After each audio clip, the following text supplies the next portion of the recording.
カイドウだ。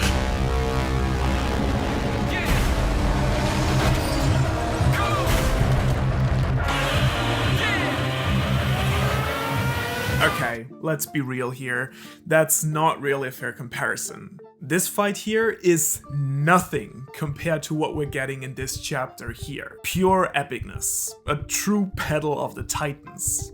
Now, as you know, I really love those political chapters that are all about dialogue, world building, and character development. But boy, do I enjoy the heck out of these all-battle chapters that Oda drops on us here and there. The only thing that even comes close to how excited I am about these is how short this chapter felt again. I mean, come on, this chapter must have been like 3 pages or something, over way too fast. The 4 double spreads we're getting here were absolutely fantastic though. And let's be real, you do need a lot of space to show these monsters going at it. Luckily, we already know that there will be no break next week. So at least we got that going for us. But can you believe that the anime opening actually spoiled us again?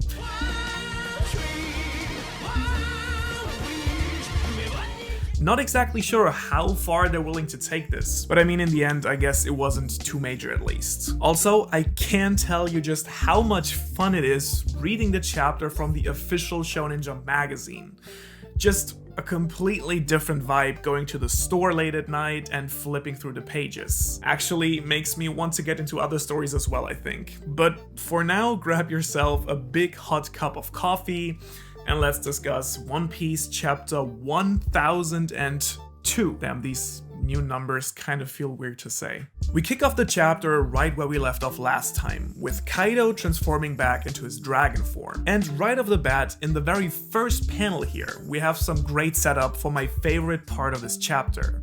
And yes, I'm well aware that we have a giant metal skeleton duplexing an even bigger giant dragon in here. Now, I'm not sure if you feel that way as well, but for me, this chapter was just one giant win for Big Mom. After all the comedy surrounding her character throughout this arc so far, she feels way more dangerous a threat in this fight than Kaido does so far. She's the one strategizing and taking advantage of openings. She's the one that actually has to tell Kaido to dodge Enma, who seems to have gotten a bit too confident with his own durability.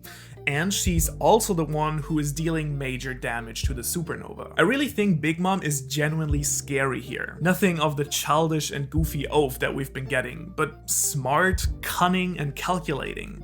And I think it's this stark contrast that makes her character truly interesting and predictable here. And so the very first thing in this chapter is the narrator telling us that ominous clouds are gathering over Onigashima. Now, this could have just been a mere tool for setting the scene and the atmosphere a little bit here, but Oda knows his storytelling. In general, the saying goes like this: show, don't tell, and that goes even more so for manga. And so the reason that Oda is actually spelling it out here for us is not to create more atmosphere, the clouds do that by themselves. No, he does so to direct our attention on this detail, because this is actually Big Mom preparing the terrain in her and Kaido's favor and setting the stage for the wide-range attack she later unleashes. This is small but very effective foreshadowing that creates atmosphere, sets up action, and builds the character at the same time. Absolutely love this. And you know the chapter's gonna be good when the very first panel already rocks. Surprisingly enough, I feel now that we've actually been getting some real power scaling in the story, people have become less active talking about it. Though that might just be my impression. But these chapters actually are really great power scaling material. Kaido using the same wind-based attack against the supernova that decimated the scabbards tells us right from the start that these guys can deal with an attack that took out the strongest fighters in all of Wano.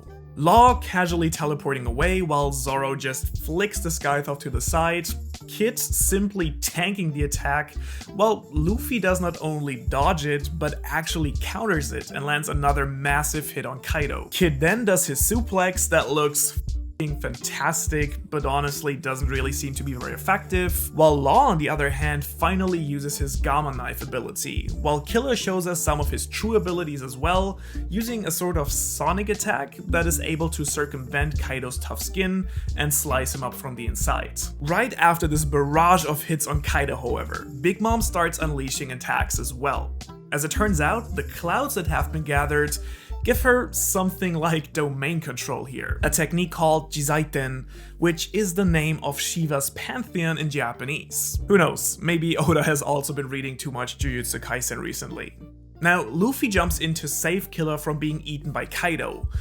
Radical move, by the way, and has in turn to be saved by Zoro as Kaido launches another fire blast in his direction. Once again, Law is working on his tsundere level here, complaining that he actually has to do stuff for the others in this battle against two Yonkos, despite being probably the most obvious support character in the history of support characters. But jokes aside, a genuinely funny moment here, and the dynamic between all the supernovas has just been great. Having them overcome their pride and their rivalry will be one of the major themes of this fight. I would actually go so far as to argue that they will only be able to make it through this if they truly trust each other and work together. Firstly, however, it's time for my man Zoro to finally show us some of his training with Enma. And as I've mentioned before, I think it's really cool actually that Big Mom realizes that Kaido is in danger and tells him to dodge, as Zoro unleashes his powerful attack that chops off one of the horns of the islands. Good thing that Kaido trusts his trainer fully, and so Zoro's attack misses. Now he has to recharge.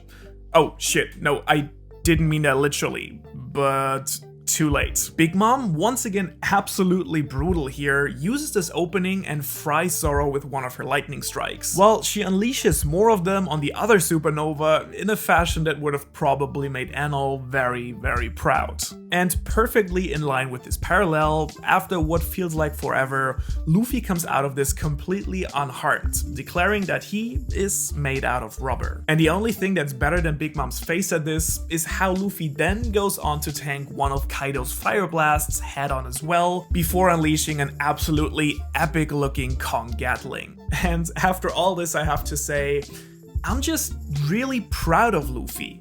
As much as I love Zoro and his epic attack earlier here, Luffy is the only one who goes head to head with these two Yonko.